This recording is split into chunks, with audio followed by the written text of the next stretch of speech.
하나님의 말씀 창세기 1장 9절 말씀 보시겠습니다. 창세기 1장 9절입니다. 하나님이 이르시되 천하의 물이 한 곳으로 모이고 묻이 드러나라 하시니 그대로 되니라. 하나님이 묻을 땅이라 부르시고 모인 물을 바다라 부르시니 하나님이 보시기에 좋았더라. 하나님이 이르시되 땅은 풀과 씨 맺는 채소와 각기 종류대로 씨 가진 열매 맺는 나무를 내라 하시니 그대로 되어 땅이 풀과 각기 종류대로 씨 맺는 채소와 각기 종류대로 씨 가진 열매 맺는 나무를 내니 하나님이 보시기에 좋았더라. 저녁이 되고 아침이 되니 이는 셋째 날이니라. 13절까지 봉독해 드렸습니다. 하나님의 이 창조 사역을 보면 첫째 날에 천지를 창조하시고 또한 빛을 지으시면서 빛과 어둠을 나누시는 역사를 해 가신 바가 있죠. 그리고 둘째 날에는 윗물과 아랫물을 나누어서 궁창을 만드셨습니다. 오늘 셋째 날에는 천하의 물에서 묻이 드러나라 이렇게 하심으로 바다와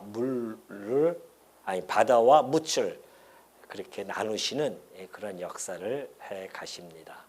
다시 말해서 하나님의 창조 사역의 3일 전반부는 우주의 배경 그리고 우리 피조물들이 살아갈 수 있는 그런 기본적 배경에 치중해 가셨다고 한다면 이제 후반부 3일은 개별적인 사물들을 하나하나 창조해 가시는 그런 곳에 치중해 가심을 우리가 알 수가 있습니다. 오늘 이 셋째 날 하나님께서 천하의 물, 그러니까 아랫물이죠. 한 곳으로 모이고 묻이 드러나라 그렇게 명령을 하십니다. 그랬더니만 그대로 되어졌다는 것이죠.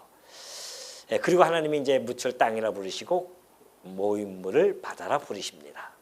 사실 이 천지 창조하에 가시는 이 창조 사역을 보면은 정말 웅장하고 아마 우리가 옆에서 봤으면은 차마 입을 다물지 못할 그런 아마 어마어마한 광경이 펼쳐질 것입니다. 물론 이 창세기 창조 사역에서 보면은 간략하게 되어져 있지만은 그러나 성경 곳곳에는 이 천지 창조의 사역에 대한 정보들을 곳곳에서 제시해주고 있습니다. 그래서 우리는 이제 이걸 하나씩 살펴보면서 그 성경의 곳곳에 배어 있는 그때 당시에 하나님께서 천지를 창조하시는 것에 대한 것들을 영감을 받아 때로는 시로 노래하는 것도 있고요. 때로는 하나님이 직접 말씀해 주시는 경우도 있습니다. 그 중에 하나가 이제 예레미야 5장 22절을 살펴보면요. 하나님이 말씀하시는 겁니다. 예레미야를 통하여서 여호와의 말씀이니라 너희가 나를 두려워하지 아니하느냐 내 앞에서 떨지 아니하겠느냐 내가 모래를 두어 바다의 한계를 삼되 그렇게 되어 있어요. 자, 나를 너희가 두려워하지 아니하고 떨질 않아요. 오전에 말씀드렸듯이 이스라엘 백성들이 하나님을 두려워하지 않습니다. 그러니까 하나님께서 하시는 말씀이에요. 너희가 나를 좀 두려워하지 아니하고 내 앞에서 떨지도 않는구나. 그러니까 마음대로 죄악 속에서 살아가는 모습을 보여주죠.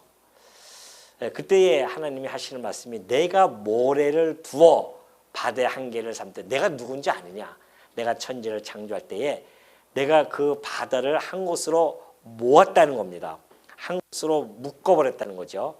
여기 보면은 한 곳으로 모이고 그렇게 되어 있잖아요. 하나님께서 천하의 물이 한 곳으로 모이고 그래요. 그렇게 말씀에 가니까 그 천하의 물이 한 곳으로 모입니다. 이것은 함께 묵다라는 그런 단어의 의미를 가지고 있습니다. 모인다고 하는 것은 함께 묵다는 거예요. 하나님이 그 물을 함께 묶어버렸다는 것이죠. 그리고 경계를 정하셨어요. 그 경계를 누가 정했냐면 하나님이 정하셨다는 겁니다. 그래서 내가 모래를 두어 바다의 한계를 삼았어요. 많은 사람들은 이 모래가 여러 가지 뭐 풍화작용을 통하여서 그렇게 형성됐다고 하지만 그 모든 것이 사실은 하나님께서 그 모래를 두었어요. 그리고 바다의 한계를 삼으신 겁니다. 그러니까 모래의 역할은 그 바다가 거세게 놀고 거세게 치지만은 그 모래를 이기지 못합니다. 놀지만은 이 모래를 넘지 못해요. 그 거대한 바다가 생각해 보십시오. 거대한 바다가 동해에서 막 파도가 쳐오지 않습니까? 우리나라는 이제 동해 쪽이 아무래도 파도가 세니까 파도가 쳐오는데 희한하게 그 모래밭에서 쫙 왔다가 다시 돌아가요. 왜 그럴까요? 그런 거 혹시 생각해 보셨습니까? 여러분이 바닷가 가면은 모래밭에서 그걸 파도가 쳐올 때 어떤 생각을 하고 계세요? 그냥 뭐 이렇게 뛰면서 자기야 나 잡아봐라 그것만 생각하십니까? 혹시 바닷가 모래가 가면은 그런 수준 낮은 그러한 자연을 보면서 수준 낮은 표현을 한다고 하는 것은 얼마나 그게 수준 낮습니까? 얼마 전에도 하고 오신 분들이 계신가요? 가슴이 뜨끔하신 것 같은데 우리는 그 모래를 바라보면서 파도가 쳐오는데 이게 웬일입니까? 거기서 탁 멈춰서 다시 돌아갑니다. 이 말씀이 떠올라야 돼요. 여호와께서 말씀하시기를 내가 모래를 두어 바다의 한계를 삼지 아니하였느냐. 그 거대한 파도와 그 거대한 바다가 그걸 넘지를 못해요. 그까지 모래를. 바다가 어마어마하지 않습니까? 거기에 비하면 모래사장은 별거 아니에요. 그럼에도 불구하고 그 바다가 왜 그 모래사장을 넘지 못하냐 말이죠. 그렇게 거세고 뛰놀지만은 파도가 넘지를 못합니다. 왜 그럴까요? 하나님이 그걸 바다를 한계를 삼으셨기 때문에 그래요. 우리는 그러니 그 파도가 칠 때에 한계가 와서 딱 다시 돌아갈 때에 뭘 해야 됩니까? 이제는 아셨죠? 뭐 이게 자기야 이거 하면 안 됩니다. 가서 그것도 하도 좋죠. 뭐 그것도 해야 되죠. 하지만은 그 바다를 보면서 야 우리 하나님께서 우리 아버지께서 그 하나님이 누구예요? 우리의 아버지이십니다. 아버지의 능력의 손길이 이 파도가 모래를 넘지 못하게 하셨구나. 찬양이 팍 터져 나와야 되죠. 그 모래사장 앞에서 하나님의 영광이 드러나야 된단 말입니다. 하나님의 능력을 오늘 우리는 보는도다 하면서 온갖 시가 거기서 터져 나와야 된단 말입니다. 또 이 묻도 마찬가지입니다. 묻을 드러나라 하시니 그대로 됩니다. 한 곳으로 모이고 묻이 드러나요. 묻이라고 하는 것은 마른 땅을 말합니다. 마른 땅을 딱 드러냅니다. 하나님께서 바다를 한 곳으로 물을 한 곳으로 모아서 바다라 칭하시고 마른 땅을 드러내셔서 땅이라 칭하셨어요. 그것이 지금의 오늘의 지구예요. 오늘의 지구의 모습이란 말입니다. 근데 많은 사람들은 그걸 믿지를 않습니다. 진짜 안 믿어요. 하나님께서 이 바다를 한 곳으로 모아서 물을 한 곳으로 모아서 바다라 칭하시고 묻이 드러나게 하셔서 땅으라 칭하셨는데 그거 아무도 안 믿는단 말입니다. 성도 외에는. 그래서 베드로는 그들을 향해서 이렇게 경고한 겁니다. 하늘이 옛적부터 있는 것과 땅이 물에서 나와 물로 성립된 것도 그래요. 땅이 물에서 나왔잖아요. 그래서 물로 성립이 되어진 겁니다. 이것이 뭘로 되어졌다? 하나님의 말씀으로 되어졌는데 그들이 일부러 잊으려 함이로다 그래요. 일부러 잊어버려요. 믿기 싫은 거예요. 하나님이 그렇게 하셨는데. 그러면 우리가 이것을 우리는 하나님의 말씀을 된 것을 믿잖아요. 그러면 여러분은 매일매일 뭘 딛고 사십니까? 네? 뭘 딛고 사셔요? 땅을 딛고 사시잖아요. 땅을 디딜 때마다 매일 우리가 땅을 디디는데 이 말씀이 기억이 안 날까요? 혹시 여러분 기억하시면서 그 땅을 걸으십니까?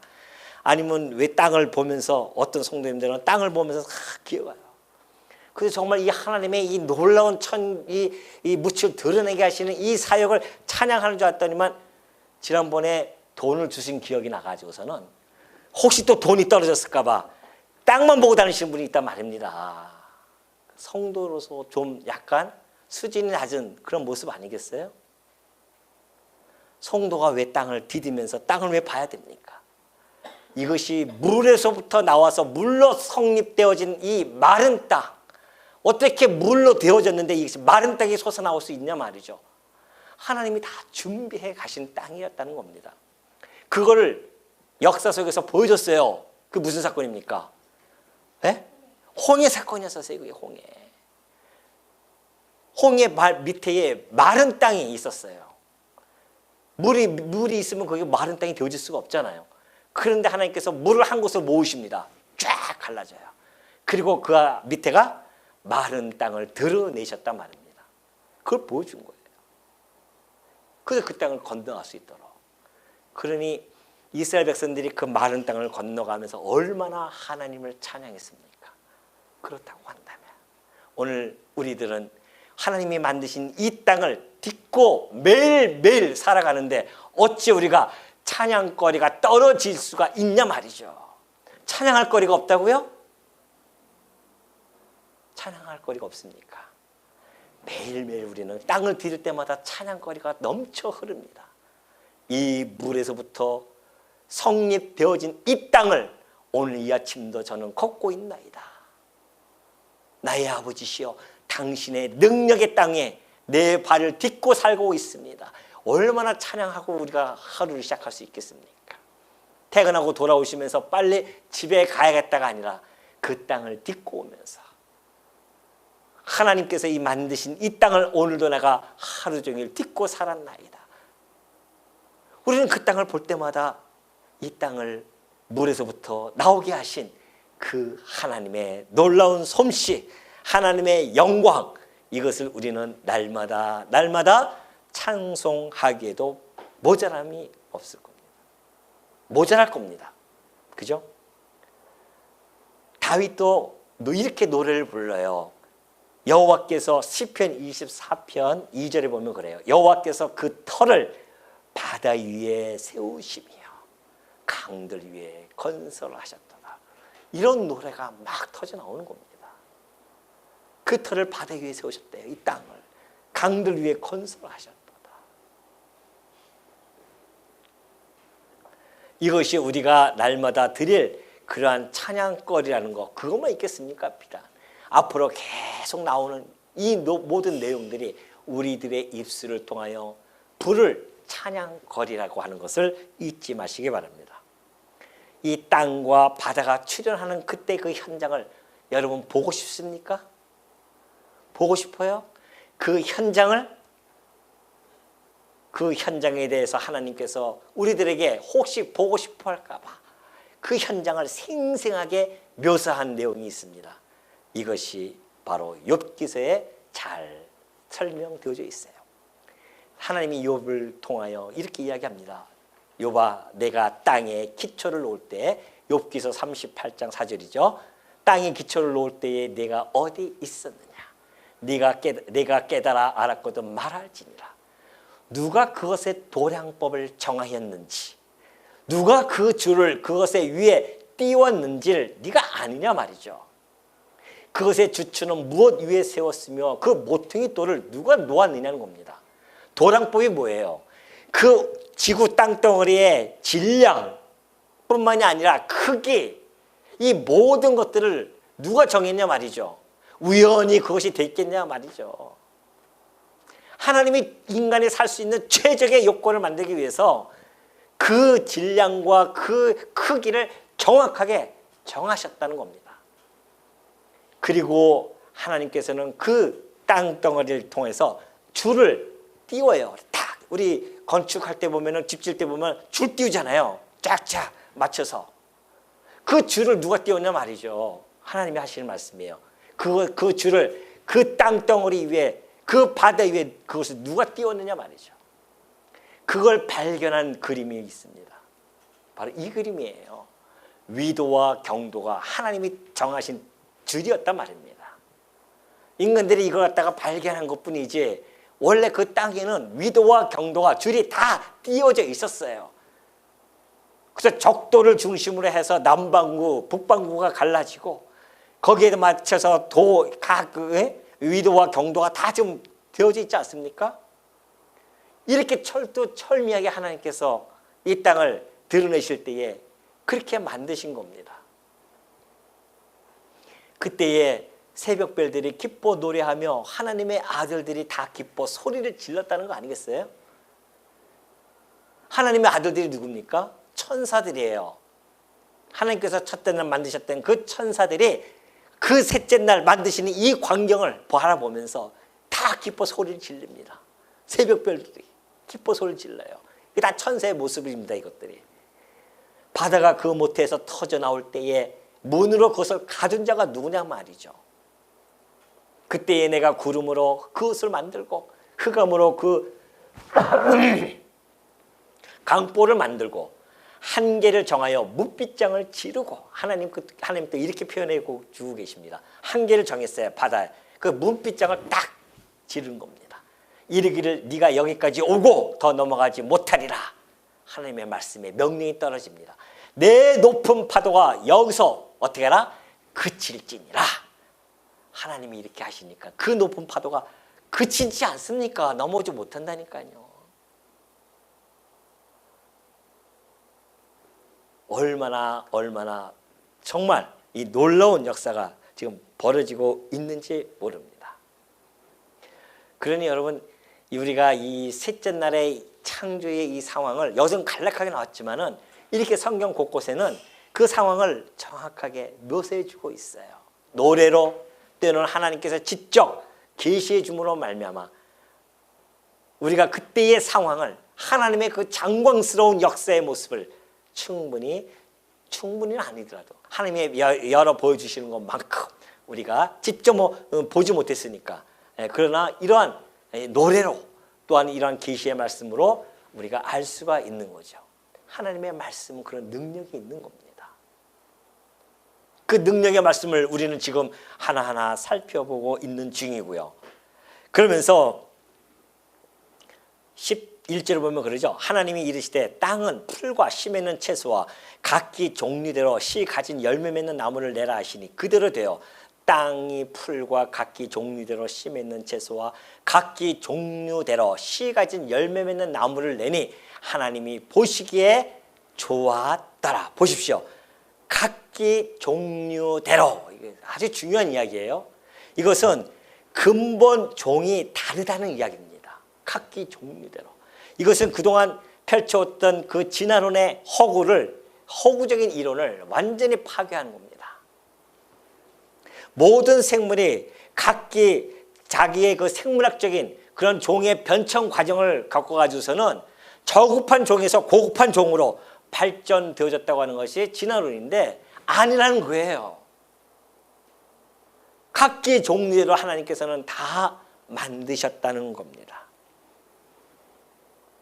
사실 이제 신천지에서는 성경 해석법이 우리 정통 신학과는 전혀 다릅니다. 정통 교회하고는. 그래서 그들이 주장하는 것은 성경은 예수님이 오셔서 비유로 말씀하셨잖아요. 그러니까 그거 보면 성경 구절 보면은 예수님이 비유로 말씀하셨는데 비유 외에는 말씀하지 않더라. 그 한 절을 가지고서는 성경 창세부터 요한계시까지 다 비유를 풀어버립니다. 그래서 여기서도 마찬가지예요. 이 첫째 날 만들었던 이 천지를, 이 땅을, 이것이 그 신천지의 전신인 유재열 씨의 장막 성전을 이야기한다는 겁니다. 근데 그것이 어둡고 흑암이 깜깜해졌어요. 그러니까 그것이 이제 사라지고 그 다음에 두 번째 이 땅, 이 셋째 날에 솟아오르는 이 땅이 곧 지금의 신천지의 장막이라는 겁니다. 그리고 그 땅에다가 지금 이 채소와 풀을 다 나게 하셨잖아요. 이것이 신천지에 막 몰려오는 그러한 신민, 그 신천지의 그 신도들, 이 풀을 다 신도들로 보는 겁니다. 여기에 막 환호를 하는 거예요. 그러니까 이 성경을 다 비유로 풀어버리면은 뭐 안 풀리는 게 없는 거예요, 그들이. 그래서 왜 그럼 그렇게 보느냐?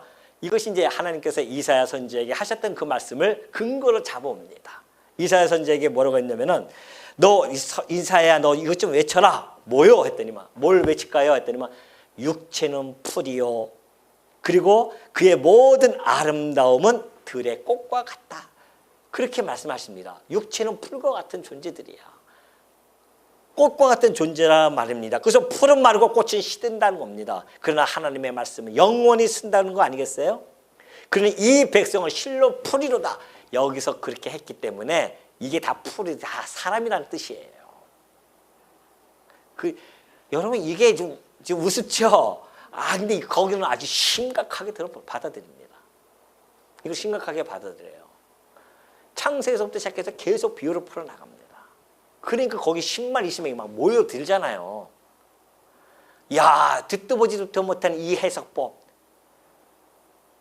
기독교에서 와가지고 기독교에 있는 사람들이 걸로 많이 가는 이유가 듣도 보지도 못한 거 하여튼 새로운 걸 좋아하니까 인간들은. 새로운 걸. 그냥 야, 이런 비유가 진짜 그런 것 같다. 그리고 모든 걸 다 신천지 장막에 맞춰가지고 성경을 다 풀어나갑니다. 요한계시록부터 시작해 창세부터 시작해서 요한계시록까지. 근데 거기에 다 빠져들어서 좀 선호하는 거 아닙니까? 지금 여러분이 우리가 문맥적으로 보더라도 하나님이 지금 천지 창조를 하시는 겁니다. 풀은 풀로 만드시고 그 땅에다가 그걸 비유로 설명해 갈 것이 아니죠. 물론 이것은 지금 이사야 선지자를 통해서 했던 그것은 그 사람이 풀이란 뜻이 아니라 그건 은유법이에요. 하나님을 두려워하지 않은 그들, 하나님 앞에서 그들의 인간은 덧없는 존재들임에도 불구하고 하나님을 두려워하지 않는다 말입니다. 그래서 이 풀을 소재로 해서 그들로 하여금 은유적으로 지금 그들에게 교훈을 해주는 건데, 이런 성경의 해석법을 모든 것을 비유로 풀어나가면 그런 자기네들의 초점을 다 맞춰서 해석을 하려 나가는 겁니다. 그래서 해석하는 그 따라에 따라서 이단이냐 아니면 정통이냐가 갈라질 수밖에 없어요. 우리처럼 정통 신학은 해석법이 반드시 정해져 있어요. 1차적으로 문법적인 그런 해석이 들어가야 됩니다. 그래서 주어가 누구이며 목적어, 보호, 그런 것들이 다 따져야 되고요. 그리고 문맥에 따라서 어떻게 해석이 되어지는지를 또 봐야 됩니다. 뿐만이 아니라 역사적인 해석도 들어가야 돼요.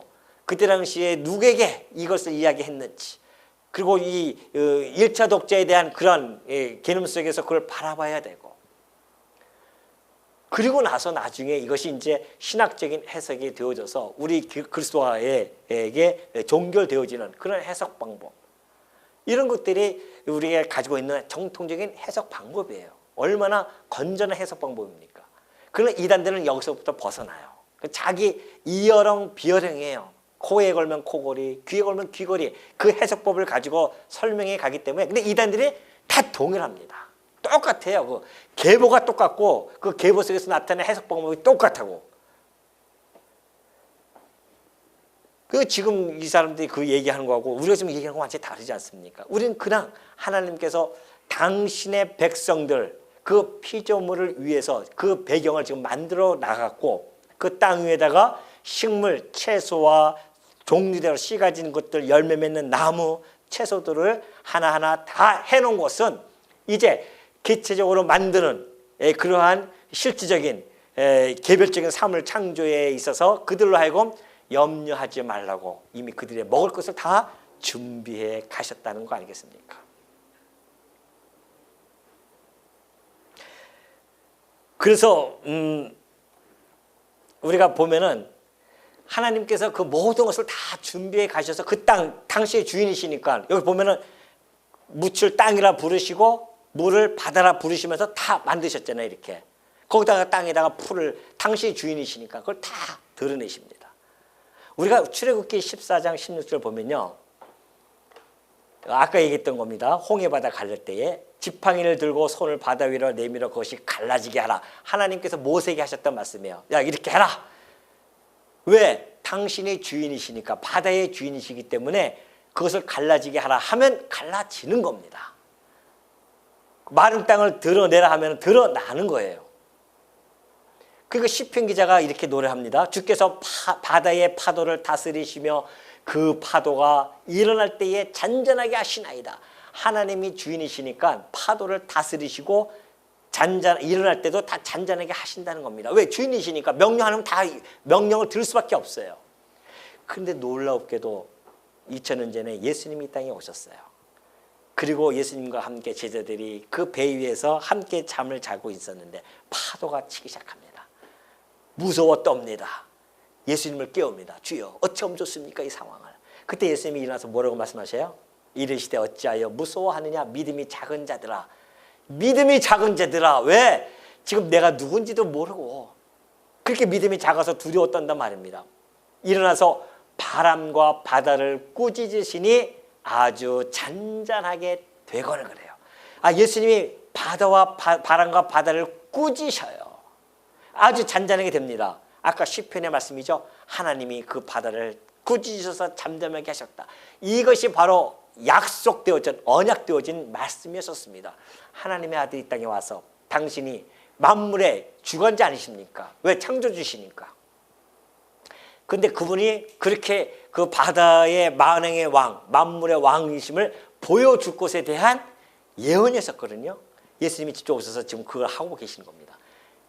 사람들이 놀랍게 여겨 이르되 이가 어떠한 사람이기에 어떤 사람이긴 뭐 어떤 사람이에요. 누구예요? 예수님이 누구라고요? 하나님이시라니까요. 바람과 바다도 순종케 하는 하나님이시란 말입니다. 왜? 그분이 이름을 지으셨으니까. 바다로 칭하셨고 땅이라 칭하셨고 이것을 다 다스리는 분이시기 때문에 그러니 그분이 그 땅과 그 주인이 그 땅을 갖다가 풀을 내게 하셨단 말입니다. 그래서 시편 104편 13절 보면 그래. 그가 그의 누각에서부터 누각이 뭐예요? 그냥 하늘에서 하나님께서 산에 물을 부어주시니 주께서 하시는 일의 결실이 땅을 만족시켜주는 나라. 땅을 만족시켜줘요. 왜요? 땅을 보고서는 뭐라고 합니까? 땅은 풀과 씨 맺는 채소와 각기 종류대로 그 씨 가진 열매 맺는 나무를 내라 해요. 누가 내요? 땅이 내는 거예요. 땅이. 하나님의 명령에 그 땅이 그걸 냅니다. 처음에는 하나님 그렇게 만드셨어요. 그러니까 여러분 씨만 뿌리면 땅이 내는 거예요. 그걸. 왜 그렇게 내는가? 그가 가축을 위한 풀은 왜 만드셨는가? 가축을 위하여 하나님 지금 만드셨잖아요. 이제 다섯째 날에 들어가면은 이제 가축들을 만들 겁니다. 그 가축들을 위해서 풀을 만드셨어요. 채소를 왜 만드셨는가? 사람을 위하여 채소를 자라게 하신단 말입니다. 그래서 땅에서 먹을 것이 나게 하셔서 사람의 마음을 기쁘게 하는 포도주, 사람의 얼굴을 윤택하게 하는 기름, 사람의 마음을 힘있게 하는 양식을 주셨다는 겁니다. 그 땅을 만드신 하나님께서 그 땅으로 하여금 명령을 하심으로 말미암아 풀과 채소와 열매 맺는 나무가 나서 그래서 사람으로 하여금 그걸 먹게 하고 가축으로 하여금 먹을 수 있도록 이미 다 준비를 해 주셨다. 하나님이 창조하신 땅에게 온갖 식물을 낼 것을 명령하심으로 앞으로 지속적으로 피조물들이 식생활을 할 때에 해결할 수 있도록 미리 준비하시는 그 놀라운 역사, 이것이 바로 하나님께서 한없이 복주시는 자비로우신 하나님이라는 사실을 너무나 잘 보여주고 있는 것이죠. 그러니 여러분, 자녀를 우리가 낳기 전에 뭘 합니까? 다. 네? 자녀 낳기 전에 뭐 해요? 엄마가 다 준비하잖아요. 그것처럼 이제 동물들을 만들고 인간을 만들기 전에 이미 다 준비해 놓으신다니까요.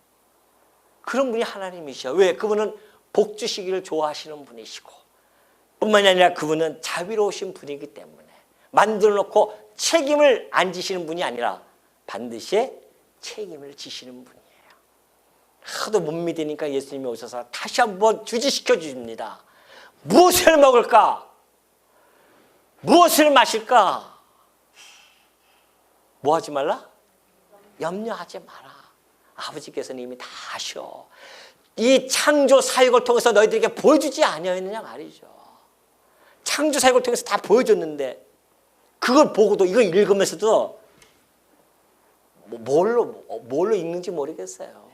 그냥 읽는 거예요. 그냥 하나님이 천하의 뭐를 창조하시고 땅이 참 그렇게 풀이 나는구나. 그래서 그걸로 그렇게 읽어가면 안 된단 말입니다. 하나님이 이 모든 걸 다 준비해 가시는 그런 하나님이셨구나.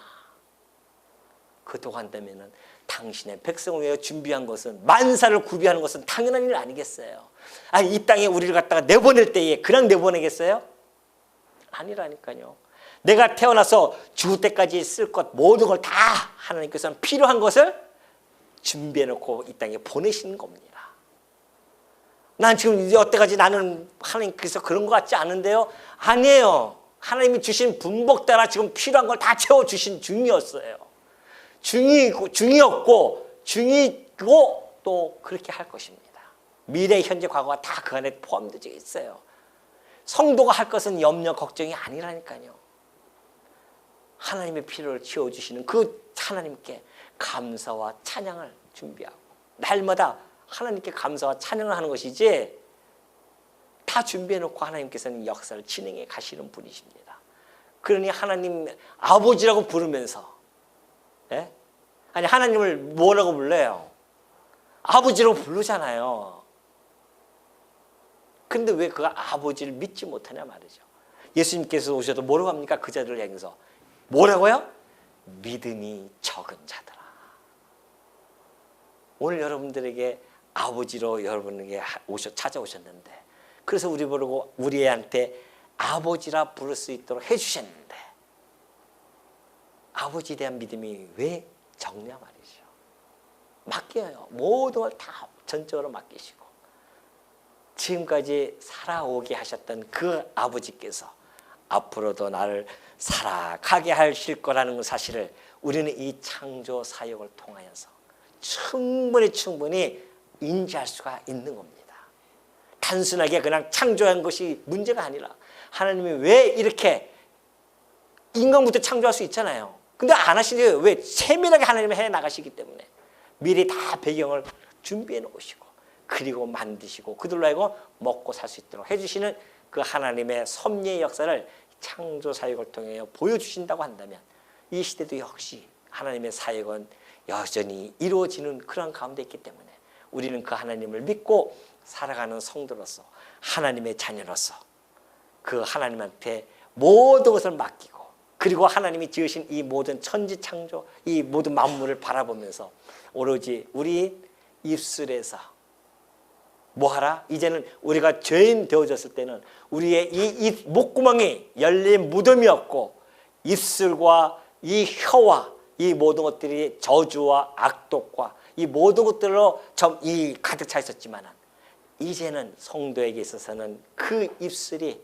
악독에서 변하여 하나님을 찬양하는 입술로 되어진다는 것. 그래서 우리 입에 100개의 날이 있는 것이 아니라 비록 우리가 작은 입이지만 그것이 내게 100개를 주든 1000개가 있든 오로지 누구만을 우리 아버지만을 찬양하는 주의 종들이 되어지시기를 당부드립니다.